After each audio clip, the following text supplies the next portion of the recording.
સોનાના બિસ્કિટના નામે ચીટિંગ કરતી રાજસ્થાની ગેંગ ઝડપાઈ. અરવલ્લી જિલ્લા એલસીબી ટીમે 3 આરોપીને દબોચ્યા.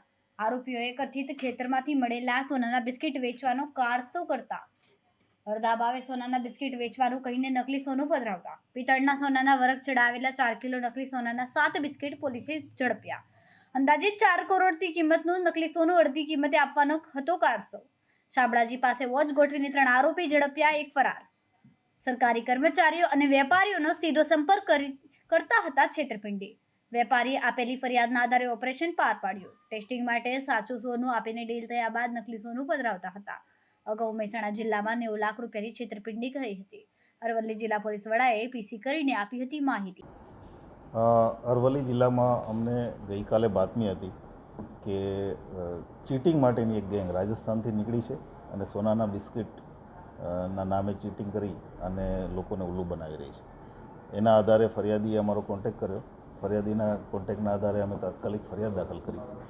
બનાવ એવો હતો કે રાજસ્થાનમાં જયપુરની આસપાસ ખુશ્બુદ્દીન અને મોહસિન, રાકેશ એમ કરીને કુલ 4 આરોપીઓ પોતાને ત્યાં ખેતરમાંથી સોનાના બિસ્કિટ મળ્યા છે અને અડધા ભાવે વેચવાના છે.